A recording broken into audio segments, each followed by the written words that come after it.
para começar, o governador de São Paulo, Tarcísio de Freitas, e o presidente da CPI do MST, o tenente-coronel Zuco, podem deixar o Republicanos se o partido passar a fazer parte da base aliada do governo Lula. Em uma entrevista ao Flow Podcast, o chefe do executivo paulista se manifestou contra a legenda assumir o ministério e apoiar a gestão de esquerda. Já o deputado disse não ter gostado da retirada de parlamentares da CPI do MST e não ter sido comunicado sobre as negociações com o governo, aumentando a insatisfação com o partido. Zuco e Tarcísio conversaram por telefone na noite desta quarta-feira e devem tomar uma decisão em conjunto. Ainda durante a entrevista, Tarcísio disse que não deve ser candidato a presidente em 2026. A gente separou, inclusive, esse trecho. Vamos acompanhar. Quem lidera esse grupo de direita, quem continua sendo a referência é o Bolsonaro. Elegível ou não elegível, porque a gente não sabe o que vai acontecer depois no futuro. Eu acho que quem vai ser o candidato da direita, né? Que o pessoal tem essa grande curiosidade, quem vai substituir o Bolsonaro? É o candidato que ele apontar. Ou vai ser ele ou o candidato que ele apontar. E é com ele que eu vou. Assim, o caminho que ele apontar é o que a gente vai seguir. Eu realmente não penso nisso, não penso mesmo. Por várias razões. Primeiro, eu sou um cara que, em termos de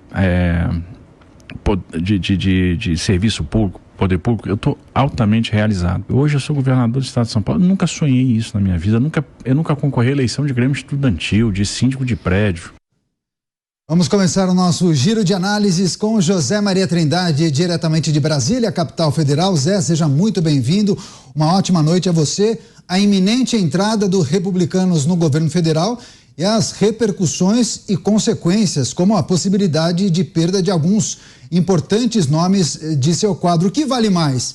Integrar o governo federal ou manter essas figuras emblemáticas e importantes, hein?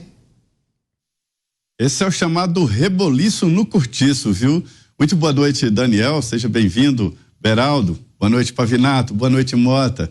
E boa noite a você, que sempre está aqui acompanhando os pingos nos is. Isto é muito importante aqui pra gente. Olha, são dois pontos muito importantes. Eu vou começar com esta guinada de dois partidos que eram importantes no governo do ex-presidente Jair Bolsonaro. Primeiro, o PP. O PP tinha a Casa Civil da Presidência da República. O ministro Ciro Nogueira, presidente do PP, agora voltou ao Senado Federal. Isso é de uma importância muito grande. Como agora, com que cara, com que roupa, como diz o Chico Buarque, vai para o governo Lula. Quer dizer, é uma incoerência muito grande. A política guarda, sim, essas mudanças. Tancredo dizia que ninguém pode ser tão adversário na política que não possa ser no futuro um aliado. Como também não pode ser um aliado tão próximo que no futuro não possa enfrentar aquele aliado hoje como um adversário. Para se ter uma ideia de como a política muda e você às vezes tem que acompanhar. Mas é que o corpo ainda está na sala, é recente demais. Os dois partidos, o PP e Republicanos, participaram do governo e mais defenderam oficialmente a reeleição do ex-presidente Jair Bolsonaro. Foram derrotados por Lula, ou seja, nomeados, eleitos para a oposição. A gente sabe que existe uma fila no Palácio do Planalto para virar governo. Sempre foi assim. É porque ser governo dá dinheiro. Oposição fica muito bem, como dizem por aqui, é igual terno branco, fica bem nos outros. Mas ser oposição, apesar de ter discurso e tal, não dá dinheiro. Senhores, a política é um negócio rentável aqui no Brasil. Daí esta tendência de que quando se entra um governo, a tendência é que alguns deputados, uma parte boa da Câmara dos Deputados, corra atrás de ser governista. Então essa é uma realidade. Esses dois partidos estão resistindo. É por isso que está demorando. Ir para o governo é oficializar o namoro. Não dá para ser aquele tipo de namoro escondido, no escurinho. Quando se chega no churrasco da família, quando se chega passear no shopping, andar de mãozinha. Se você apoia um governo, você vai ter que fazer isso. Apresentar para a família, olha, você aqui é meu aliado. Esta é a realidade. E estão tentando ali um meio de campo. Quer dizer, os deputados ocupam o governo, mas oficialmente o partido é oposição. E isso não é correto e não cabe mais. Isso era antigamente. No outro mundo de comunicação, Agora não se pode. Ou você está dentro do ônibus ou fora do ônibus. Você não pode estar fora do ônibus e ao mesmo tempo dentro de ônibus. Essa é uma realidade. O segundo grande ponto aí do governador Tarcísio é o seguinte, é sobre as consequências disso. Primeiro, o governador reclamou, o tenente-coronel Zucco já reclamou, disse que muda de partido, o ex-vice-presidente da República, o Mourão, Hamilton Mourão, reclamou, disse que é um golpe muito duro, e haverá repercussões nos próprios partidos políticos. Mobilização daqui, mobilização dali. Por essas e outras que o PSDB está se extinguindo. O PSDB vai acabar no Senado. Os últimos senadores estão estudando ir para o Podemos. O Podemos deve ocupar, inclusive, aquela sala importante na frente ali do plenário do Senado Federal. O Podemos, que é um partido novo, segurando aí a onda do PSDB. Por quê? Exatamente por essas indecisões, essas histórias de estar com o pé aqui e o pé ali. A política não aceita mais isso. E outro ponto importante é sobre a disputa. Eu sempre disse da dificuldade do governador Tarcísio de Freitas ser candidato à presidência da República, né? É uma dificuldade, porque o pessoal de São Paulo, o estado de São Paulo, quer que ele continue governador. E as forças que o apoiam também. Então ele tem compromissos com isso. Agora, está muito cedo. Lá na frente, em 2026, é que saberemos quem é que vai disputar a presidência com a esquerda. Alguém vai surgir. E o nome aí é indicado por Jair Bolsonaro. Ele tem uma indicação que leva ali pelo menos 17% a 20% do eleitorado. Isso é garantia de segundo turno. Não é pouco. As articulações para partidos de centro-direita integrarem o governo federal e as repercussões dentro dessas siglas. Vamos ao Rio de Janeiro. Roberto Mota com a gente. Mota, seja muito bem-vindo. Uma ótima noite a você. Claro que a gente trata dessa questão que envolve os republicanos, trazendo como exemplo o governador Tarcísio de Freitas. Deve ser provavelmente o caso mais emblemático, mas também há outras situações bem pontuais, como por exemplo do deputado Coronel Zucco, né, que ontem foi surpreendido com aquela movimentação, o esvaziamento da CPI. Ele não sabia dessas negociações que aconteciam nos bastidores. Ele também é um nome que cogita deixar a legenda, mas também tem uma outra situação que me parece pelo menos desagradável, para não falar outra coisa, que é do ex-vice-presidente da República e senador, o Hamilton Mourão, que é do Republicanos do Rio Grande do Sul. Se o Republicanos, de fato, entrar no governo, o Republicanos certamente perderá alguns bons nomes, né, Mota? Com certeza. Boa noite, Daniel. Boa noite, nossa bancada. Seja muito bem-vindo, Cristiano Beraldo, nossa querida audiência. Boa noite. É uma situação inundada, alagada de constrangimento, que, na minha opinião, pode não acabar nada bem. Essa decisão que teria sido tomada pelos republicanos e pelo PP de passar a integrar a base do governo em troca de ministérios é ruim por duas razões. A primeira razão é porque ela atrai o voto de confiança que foi depositado nesses partidos por eleitores que desaprovam o projeto de poder do PT. Muitos dos eleitores esperavam que esses dois partidos, republicanos e PP, tivessem uma postura firme de oposição e não de adesão. A segunda razão pela qual essa situação é muito complicada é a natureza do projeto político que republicanos e PP passariam a apoiar, passariam a fazer parte. As linhas mestras desse projeto político, o projeto político do PT, tem linhas, tem tinturas autoritárias, centralizadoras e radicais de esquerda. Como esses dois partidos podem justificar apoiar um regime que defende controle da liberdade de expressão, que sugere que descriminalização das drogas é uma coisa boa, que tem como objetivo declarado a aumentar a arrecadação a qualquer custo, que demoniza a autodefesa armada e quer eliminar o posse e o porte de armas dos cidadãos de bem. A lista de medidas e de ideias equivocadas desse governo é imensa. O eleitor quer saber se republicanos e PP vão mesmo assinar embaixo dessa lista. Pois é, a movimentação nos bastidores e o impacto disso também nas investigações que acontecem no Congresso Nacional, como, por exemplo, na CPI do MST. Cristiano Beraldo, seja muito bem-vindo, uma ótima noite a você.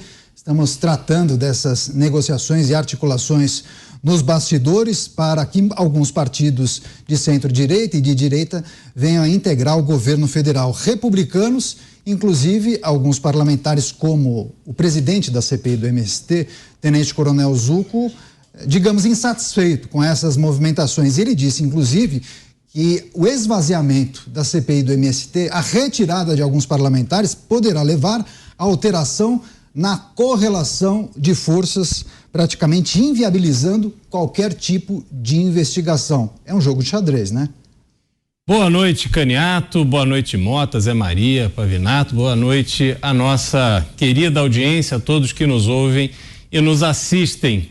Caniato, essa é a política como ela é, né? A gente imaginar que partidos políticos que historicamente ficaram circulando o poder, de repente foram ali ungidos com uma convicção ideológica que os levasse a brigar contra tudo e contra todos para defender essa convicção, essa ideologia, realmente chega a ser até ingênuo da nossa parte. Por quê? Nós sabemos que partidos têm interesses, políticos têm interesses, e isso tem sido assim por muito tempo. Quando a gente vê republicanos, com todo o histórico do republicanos, fazer esse movimento e já entregando, né? Tirando pessoas da CPI para poder favorecer o governo, já atuando ali de forma direta para demonstrar essa sua lealdade ao governo, a gente vê o partido político sendo partido político. Infelizmente, a gente não vive no país que tem partido republicano e partido democrata, como é o caso dos Estados Unidos. As posições são muito bem definidas e você, dentro desses partidos, democratas de esquerda, republicanos de direita, quer dizer, o Partido Republicano norte-americano de fato é um partido de direita, e lá você tem diversas linhas e eles vão ali tentando encontrar um consenso para poder avançar. Mas aqui não, aqui tem poder, tem dinheiro, tem caneta, eles estão circulando, né? Agora, isso que causa em relação ao governador de São Paulo, Tarcísio de Freitas, eu acredito que o Tarcísio de Freitas, assim que vem do governo Bolsonaro, ele tem uma postura que é uma postura de defender aquilo que ele acredita. Quer dizer, ele não estava ali fazendo uma encenação, dizendo ser de direita. Ele realmente contribuiu com um projeto, assumiu o governo de São Paulo, que é o estado com maior caixa de investimento, precisa realmente ter alguém à frente que saiba o que fazer com esse dinheiro, saiba para onde levar o estado, e ele faz muito bem em rever essa sua filiação aos republicanos, tendo em vista uma adesão do partido ao governo Lula. Então, essas movimentações estão bastante em linha com o que sempre foi a política brasileira. Nós é que temos que aprender a exigir mais dos políticos, a mudar essa realidade a partir daquelas pessoas que a gente escolhe para estar ali na seara da política, no dia a dia da política. Tiago Pavinato, boa noite, Pavi, seja muito bem-vindo. Muitas pessoas, analistas também, atribuem toda essa movimentação ao desejo de Marcos Pereira de ser o presidente da Câmara Federal na próxima gestão após Arthur Lira. Queria, naturalmente, pedir a sua avaliação se vale ceifar ativos valiosíssimos dentro da sigla, como, por exemplo, Tarcísio de Freitas, e colocar todas as fichas nesse projeto de presidência da Câmara Federal. Caniato, boa noite Beraldo, Mota, Zé, nossa audiência querida. De fato, um dos desenhos que a gente já havia comentado aqui nos Pingos nos Is era o fato de que Marcos Pereira, que é o presidente do Republicanos, que sempre foi um partido fisiológico, sempre foi um partido ao lado do poder, foi ministro de quem quer que fosse presidente, esteve ao lado de quem quer que fosse o presidente. O partido é um partido que sempre está ao lado do poder, que sempre está ao lado de verbas, isso é fato. É um partido que sempre olha para o presidente, independentemente de quem seja, independentemente do partido, e fala assim: não, vamos sentar aqui, fala que eu te escuto. A gente vê esse movimento, mas a partir do momento em que o Marcos Pereira, ele vem à tona e diz, depois de uma declaração do Tarcísio, quando começou a se cogitar que os republicanos ia entrar para o governo, aceitar um ministério, aceitar uma emenda, aceitar por mais que seja direito do parlamentar, aceitar uma emenda, a vinda de uma cifra no dia de uma votação, um paper vote, é você passar recibo de que você está com o governo ou que você é venal. Das duas, uma. Ou você gosta daquele governo, ou você é um profissional do voto. Não é? Dinheiro na mão, lingerie no chão. Dinheiro na mão, votinho na urna. Mais ou menos isso. Porque o que esses partidos eles estão fazendo aqui, para eu dizer, para ficar bem claro, para quem nos ouve, para quem não tem a ciência política no sangue para falar em termos difíceis, quando, por exemplo, senhores, uma pessoa pensa assim: o alcoólatra é aquele que bebe todo santo dia. Se eu bebo uma vez por semana, eu não sou alcoólatra. Aí tem gente que fala assim: bom, se eu não para usar uma expressão da Dilma, se eu saudar a mandioca uma vez por semana só, eu não sou gay. Então aí você, quando dá aquela saudada na mandioca, você, não, isso aqui não é homossexualidade, isso é brincadeira de brother ou broderagem. Porque o que o Ciro Nogueira, do PP, ele tentou passar, quando falou: nós estamos entrando no governo, mas nós não vamos fazer o L, é a famosa broderagem, é a brincadeira de brother. Olha, eu saúdo a mandioca, mas eu não sou gay. Eu estou na sauna gay, mas eu não sou gay. Enfim, quando os republicanos, reagindo até a fala do Tarcísio de Freitas...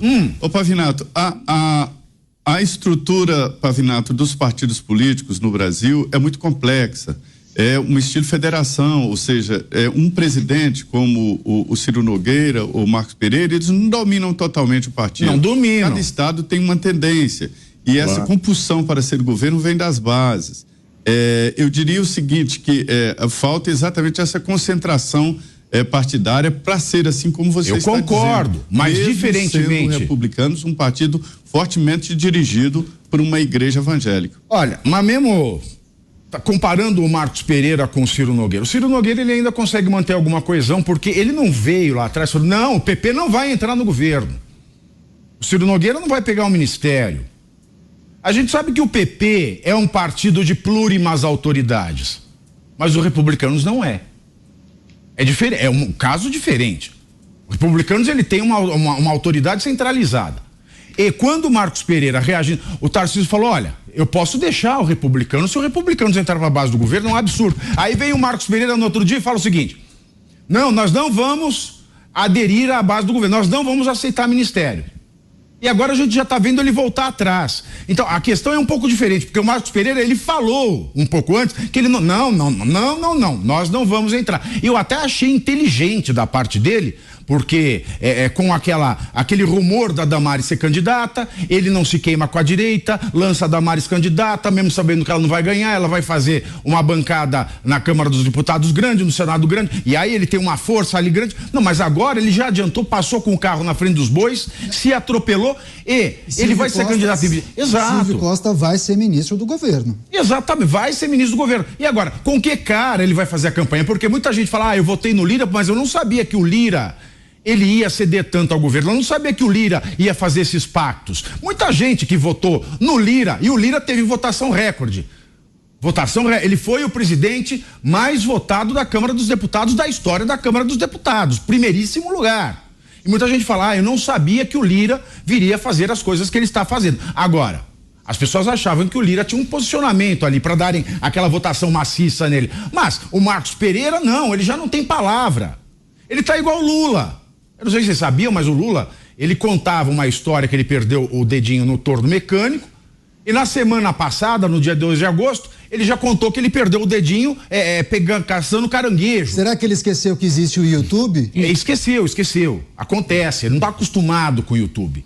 Né? No momento que o YouTube começou a pegar fogo, que a rede social começou a pegar fogo, ele estava ausente.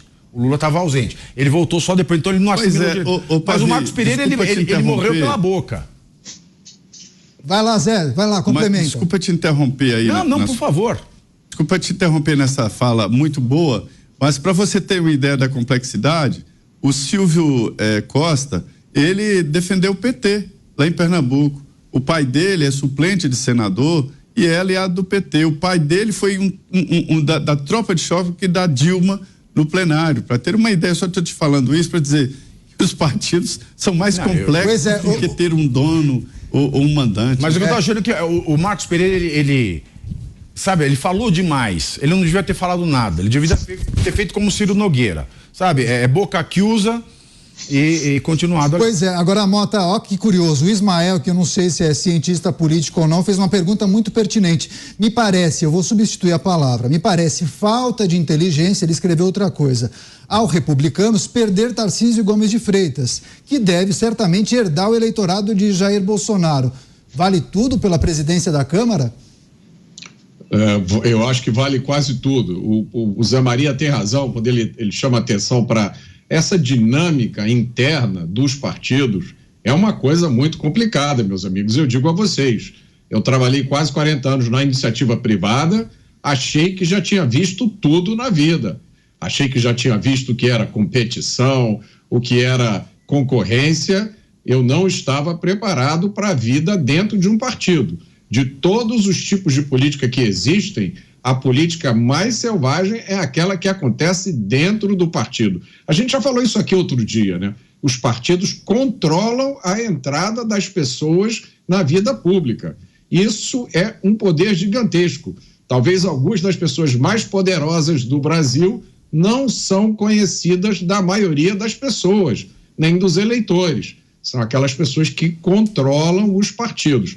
Então, nessa lógica aí, Daniel, pode valer a pena, sim, né, nesses cálculos, pode valer muito a pena perder um político como o Tarcísio e levar algumas coisas em troca. Mas, na minha opinião, na minha modesta opinião, de quem viu o que aconteceu no Brasil nos últimos tempos, nós agora entramos em um período diferente da história, por várias razões, entre elas pela questão das redes sociais. Pois então, esses cálculos, talvez, alguns deles, tenham perdido a validade. E os políticos só vão descobrir isso na próxima eleição. Exatamente. Inclusive, várias pessoas se manifestando sobre esse assunto, inclusive, Beraldo, a Marli disse alguma coisa que a gente comentou lá atrás. O eleitor vota num candidato que é anti-PT, só que meses depois o cenário muda e os adversários começam a aparecer juntos nas fotos. Como explicar, Beraldo? Não, mas, Caniato, o que acontece? Essa dinâmica da política brasileira, ela só vai mudar quando a gente migrar do voto de máquina, o conhecido voto de máquina, para o voto consciente. A gente tem um volume de votos, por exemplo, em São Paulo, voto ideológico. Quem vota no Guilherme Boulos acredita que tem que invadir mesmo lá a propriedade e é assim que se resolve as coisas. Tá errado, mas eles acreditam naquilo, é um voto consciente de que esse é o modelo que eles acham que vai resolver o problema. Quem vota em candidatos aqui de São Paulo, quem votou no Ricardo Salles, votou de forma consciente, pessoas de direita que viu ele representando a direita, como outros que foram extremamente bem votados. Agora, você tem todo um funcionamento desses partidos políticos que se dá à base do dinheiro público. Eles precisam eleger os prefeitos. A partir da eleição dos prefeitos, os prefeitos se comprometem a fazer campanha para os deputados e os deputados repassam emenda. O deputado usa a emenda para comprar o trabalho e o apoio do prefeito e com isso eles vão alimentando essa máquina. Como é que um partido como o Republicanos vai migrar disso para o voto puramente ideológico? Olha, agora somos um partido de direita, defendemos os pensamentos de direita e vocês que não concordarem conosco que votem em outros candidatos. Esta grandeza não existe na política brasileira. Esse é o nosso grande problema e é isso que explica essa adesão, essa facilidade com que se mudam de cavalo na política. Agora, também tem um outro aspecto que a gente trouxe no início do programa, as falas de Tarcísio de Freitas ao Flow Podcast, um dos mais populares do Brasil, em que ele descartou, viu, Pavinato, a possibilidade de disputar a presidência de 2026. Eu fico pensando, todo mundo, a todo instante, fica questionando Tarcísio de Freitas se ele será o candidato do Republicanos em 2026. Dadas as circunstâncias e essa situação instável do Republicanos, É melhor para ele dizer, não, eu não vou disputar, deixa eu tocar minha vidinha aqui no governo de São Paulo, e lá na frente, no Republicanos ou não, ele toma a decisão? Foi a melhor decisão que ele poderia ter tomado. Veja o que aconteceu com o Zema. O Zema, ele naturalmente seria um candidato à presidência da República, porque ele já está no segundo mandato de governador de Minas Gerais, é um cara bem avaliado, bem quisto, e Minas Gerais reflete o Brasil. Vale lembrar que sempre, todas as eleições nacionais que a gente pega, a votação de Minas Gerais, ela representa a votação nacional. Minas é um pouco de tudo. E veja o que está acontecendo com o Zema. O jornal Estado de São Paulo fez uma matéria de entrevista, um título de entrevista, uma manchete totalmente torta, com elementos de fala que não estavam nas suas respostas, e ele está sendo queimado, e ele já perdeu popularidade num eleitorado que não faz parte do eixo centro-sul-sudeste.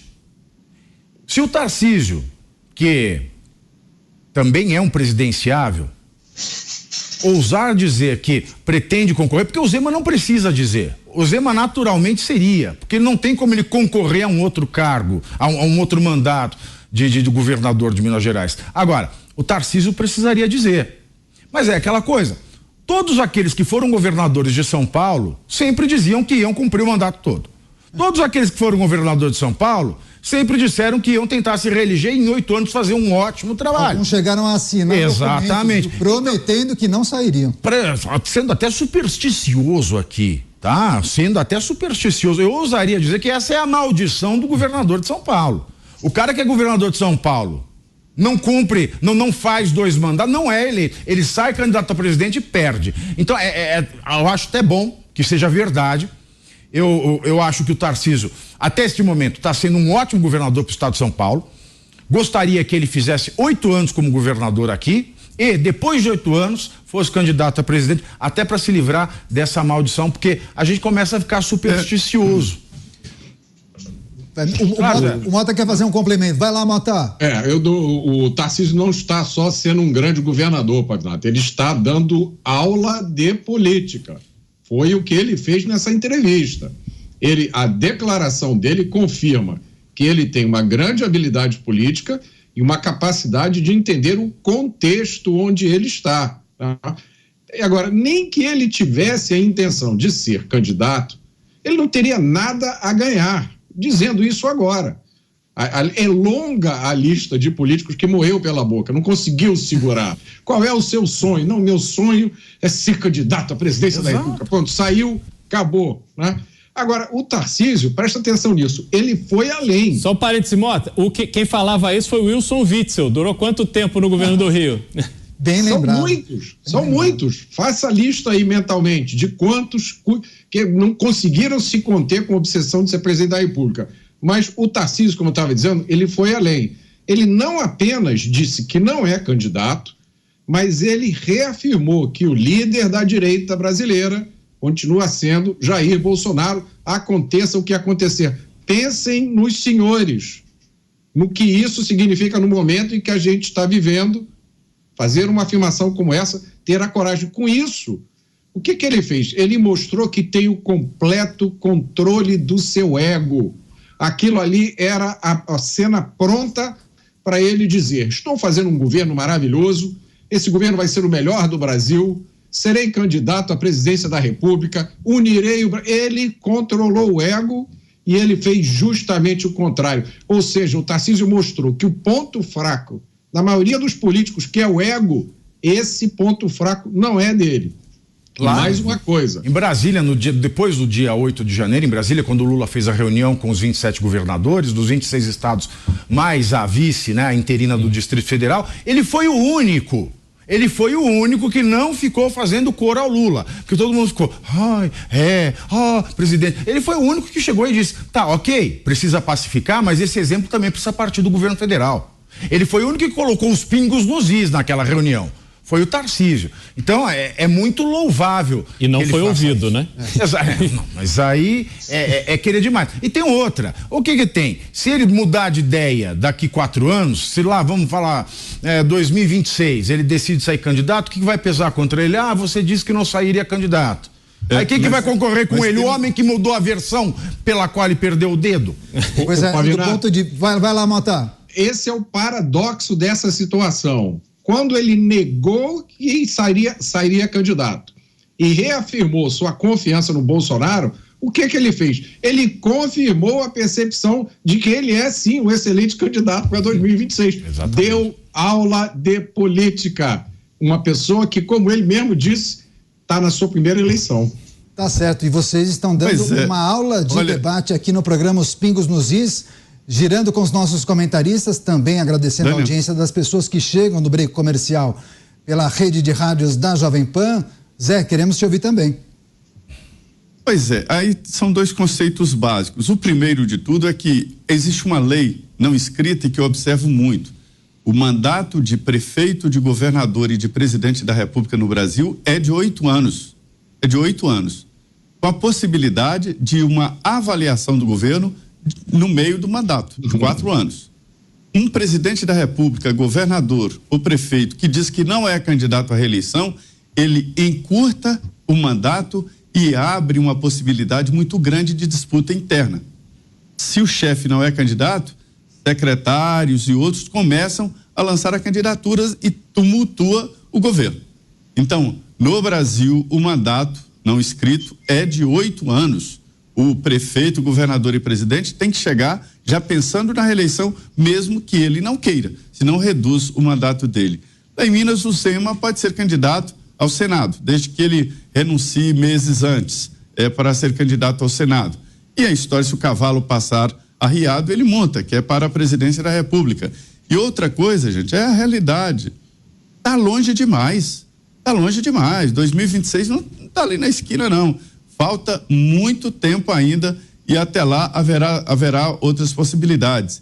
E por último, a eleição e uma gestão, ela é acomodada de interesses. São muitos interesses. Eu conheço palácios, interesses políticos, interesses corporativos, interesses econômicos e vários interesses. E esses interesses aprisionam o governante. Então, é natural que todos esses interesses dizem não, você tem que ficar aqui, você tem que continuar aqui. É muito difícil, na realidade, falar de 2026 ainda, mas que haverá mudanças, haverá. Pois é, a política não tem vácuo. Perfeito, Zé. A gente vai passar para o Beraldo ainda nesse assunto, mas, Mota, em cima daquilo que você falou sobre o discurso de Tarcísio Gomes de Freitas, do ponto de vista da estratégia, ele foi perfeito, né? Porque ele deixou o Republicanos apreensivo, deu uma sinalização para a população de São Paulo que ele vai continuar e ainda, de certa forma, agradou as pessoas que votaram em Jair Bolsonaro. Ou seja, ele saiu dessa entrevista maior do que quando ele entrou. Vai lá, Beraldo. Vai lá. Saiu gigante. E deixa eu só dar um testemunho para vocês de quem já viu situações como essa de perto. Eu garanto para vocês que ali do lado dele tinha gente dizendo: diz que você vai ser candidato, vai, lança logo a sua candidatura, a bola é sua, vai que você é o melhor governador do Brasil, aproveita que esse é o seu momento. Ele teve o autocontrole de reconhecer, não, eu vou fazer o que eu acho que eu devo fazer, e mais uma vez brilhou.